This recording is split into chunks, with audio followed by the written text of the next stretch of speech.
Hello, Happy New Year, and in the words of Pickle Rick, Wubba Lubba Dub Dub. We're obviously going to be talking a little bit about Pickle Rick today. I hope you enjoy it. And I'm not going to be doing much narration on this particular video. I just thought there might be a couple of questions about a few little things that I was experimenting with when I was working on the rendering of this particular project. To start, let's talk about the music. Mozart, I'm sure you recognize the tune. But without further ado, let's talk about the drawing itself.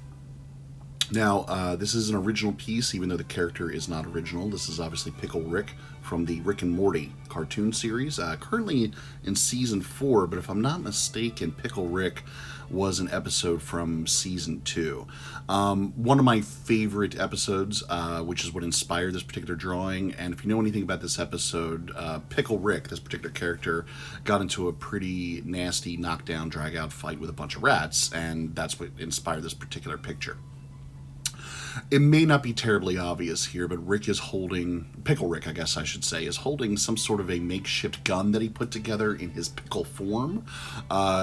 So it is something that I used some reference photos from the initial cartoon from, but I don't know that it necessarily looks like a gun per se, even though it does look like the object that was created in the cartoon series. I did use reference for this, just to be clear. I used a couple of pictures I found online, obviously, but there was also a series of Rick and Morty kind of bobbleheads, those Funko Pop figures that came out, and they made a Pickle Rick version that I bought some time ago, and I used it as something of a model to put together some of the initial sketches on this, to make sure I got proportions right, make sure I didn't miss any of the detail, like the belt holster and what's in it, and so on and so forth. Now, again, I'm really kind of doing narration on this to talk to you a little bit about some of the techniques that I was experimenting with that are a little bit new to me when it comes to rendering these sorts of artworks. Right now, you're not seeing anything that I haven't done in the past with a lot of my drawings. Start with a couple of initial layout drawings. I'll build layers on top of layers to try to refine that drawing, and then eventually, when I'm ready, or at least when I feel I'm ready, I'll start setting on some sort of a final ink type of picture, which is what's happening right now. Those final inks, then when I'm happy with them, get solidified or consolidated, I guess I should say, into one single layer. And then once I have that one single layer of line work that's tight, then I'll make copies of that or duplicates of it, and then use that to help fill in my flat colors or my base colors to start building shadows and lights on later. Now again, that's not different than anything that I've done in the past, or really anybody that does this sort of Procreate or Photoshop type digital artwork has been doing. So nothing unique there. What really kind of gets, again, a little bit unique to me, a little bit new for me, is some of the coloring method after we get past the stage where we put in the flat base colors. And really this is about working a little bit more color theory, but also working with some of the tools that are in Procreate that can kind of help shade some of the areas that you want to shade without kind of going into other areas where you may not want that particular shadow. Now in the past, what I've done is I've used airbrush type tools inside Procreate to lay in a layer of shadow or light or something like that, or any color for that matter, but then it oversprays outside the lines or something like that, and I've got to go back with an eraser and clean it up. And it's time consuming, not always accurate. It can lead to sloppy artwork. And so I have found through a little bit of experimentation and through some other people that have done this sort of artwork in the past that the select tool can really help you out with this quite a bit. And again, I'll be talking a little bit more about it when we get to that aspect of the rendering here. But for right now, I'm just going to stop, let you enjoy the drawing a little bit, enjoy the music, and I'll come back in a little bit later and talk about color.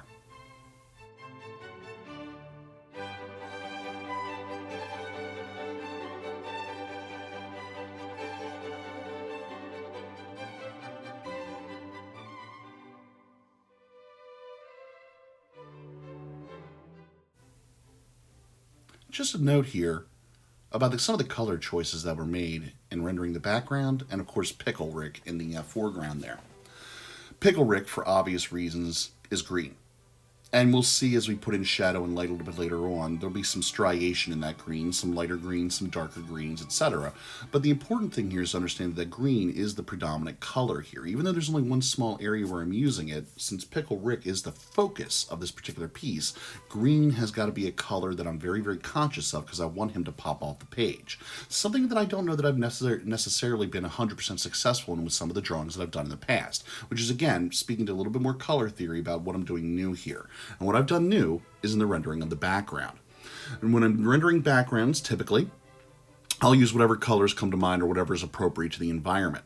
In this case, we're doing something of an underground type of a sewer type background, and it may be logical to go with a lot of dark grays. A lot of blacks, grays, and kind of variations on that.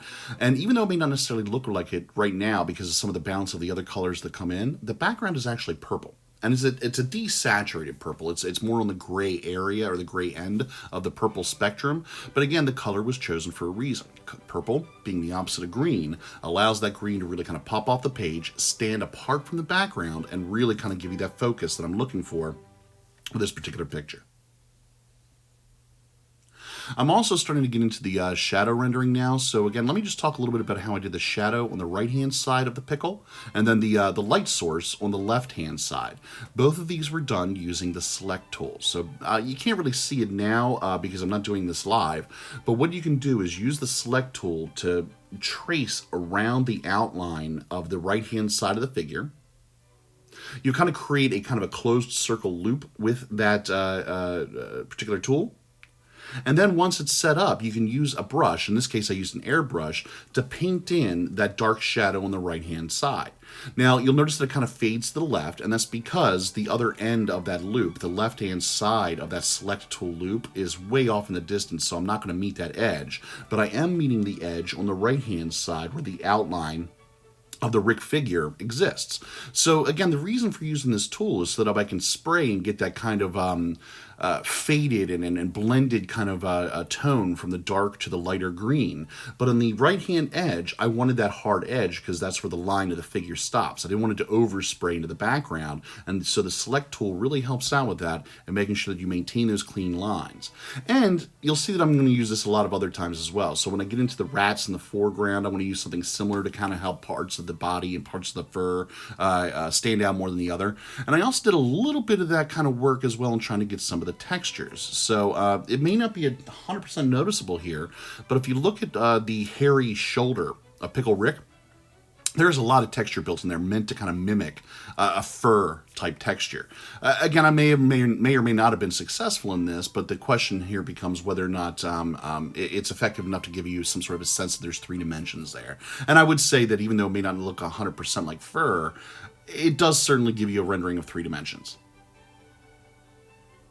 Let me also take a moment here to talk about the blotches of color that appear in the sewer grate. There's kind of a light yellow, something of a bluish gray, and a little bit later on there'll be something of a darker bluish gray that's going to pop up as well, and they'll just kind of linger there until the end of the piece. Now, these are actually color swatches, and I'm using these as part of my color palette when I'm rendering my shadows and my lights. So, when I'm doing shadows, not 100% of the time, but a lot of my shadows are done using the multiply blend tool for whatever particular layer I'm working in. And when I'm working in lights, I do something similar. I'm using some sort of a blend mode, whether it be overlay or highlight or color dodge or something similar, but I'm using something like that with all my shadows and all my lights with very, very few exceptions. Now the problem with that is that when you're using multiply or overlay or any of those blending tools, they are trying to pick up colors from layers beneath it and give you that blend, hence the name of the blend mode. And it's very effective. It works really well, helps you blend colors, get really, really nice renderings of shadows and lights. But unless you're going to use that color wholly in just one pass and never change it until you're done with it, you may have trouble going back and finding that color later if you want to render more shadows in that same shade on other parts of the picture. And that's why I've kind of created the color swatch here. This color swatch exists on a layer that is not in a multiply or any other blend mode. It's just its own layer sitting off above all the other layers, kind of at the top of the stack. And so at any time I need to come back to that particular color, I can grab it by selecting it or by kind of doing the select tool on it. But when I get that color selected again, then I can go back to the layer that was initially sent to multiply or overlay, and it will conform to whatever initial color I was using. Now, hopefully that makes sense, but remember the idea here is this is really just a palette that sits on its own layer, so I can come back and find these colors again when I need them. Okay, that brings us really kind of into a good meat of the picture here. I've done a lot of the explanations to how I'm doing things. There is a smoke layer here I put in next to the gun, and really that's just a smoke brush with the opacity turned down once it's been rendered. So not anything really fancy there. I'm starting to work on the foreground now with the rats, and the big challenge here was also to do what I did before. I want these rats, even though they're gray, to be very much separate from Pickle Rick. Pickle Rick's the one that needs to pop here. He's the focal point. And so as a result, these rats are gray, but I've at least tried a little bit to add some elements of purple here and there to create that contrast, that opposition of color that I was discussing earlier. And while I'm here, let me also take a moment to request that if you like what I'm doing here, if you're appreciating the artwork or if you like the narration, let me know. Put something in the comments, and please, if you haven't done so already, subscribe. Subscribing helps me out a lot. It's free to you, doesn't cost you anything, but it really helps kind of get some exposure to the page. And of course, if you don't mind, share as well. Tell your friends. Let them know what I'm doing here. And by all means, if you can get them to subscribe as well, that helps me out a lot. I'm going to go ahead and sign off now. Let you enjoy the music and the rest of the painting. Please enjoy, and hopefully I'll have some more to share with you soon. Thank you.